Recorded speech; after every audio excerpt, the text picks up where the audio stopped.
The Bible records a very interesting story, and there are two very specific lessons that I want to draw out of this incident. And this is about one of the most ambitious disciples of Jesus. And the first name that will pop up your mind is Peter. Yes, Jesus is telling his disciples in Matthew chapter 14 verses 22, he's telling his disciples to take a boat and go to the other shore of the river. And he bade his disciples straightway constrain his disciples to get into a ship and go before him to the other side while he sent the multitude. And when he sent the multitude away, he went up into a mountain apart to pray. And when the evening was come, he was there alone. Here the Bible is recording that Jesus sent his disciples across in a ship, and then he sent all the people that were gathered with him. And then Jesus goes up, the Bible says, to pray. And it is evening, the Bible records very clearly that it is evening when the multitude was gone. And he went into a mountain to pray, and it was evening, he was there alone. Now, when the disciples are in the sea or in the waters, there is a storm, and the disciples want to cross over to the other side. And the Bible again reads that, but the ship was now in the midst of the sea, tossed with the waves, for the wind was contrary.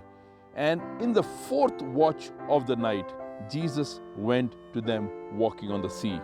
Now, Jesus had gone to pray on the mountain in the evening, it says. And now the Bible is talking about the fourth watch of the night. Which is the fourth watch of the night? The fourth watch of the night is when you divide the night into four parts: 6 to 9, 9 to 12, 12 to 3, and 3 to 6. So the fourth watch of the night is the time between early morning 3 a.m.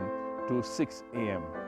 And so during that time, Jesus came to the disciples walking on the water. For that long hours, Jesus was praying. So that is the first lesson that I want to derive. From evening till early morning, 3 o'clock, Jesus was praying, the Bible says. And then Jesus comes walking on the water. The second lesson that we are going to draw from this story is about Peter, as I said. One of the most outstanding disciples, or the most disciple who wanted to do something for the Lord. Very ambitious. And when Jesus comes walking on the water, at first the disciples are afraid, thinking that it's a ghost.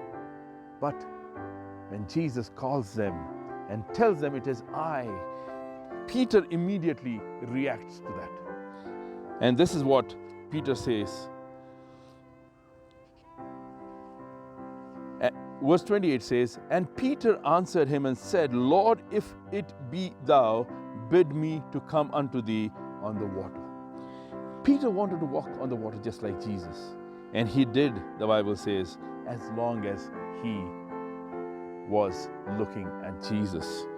The next verse says, and he said, come. And when Peter was come down out of the ship, he walked on the water to go to Jesus. But when he saw the wind boisterous, he was afraid, and he began to sink. And he cried, saying, Lord, save me. Peter looked at the boisterous waters, the storm around him. And as soon as he moved his focus from Jesus to the storm, he began to sink.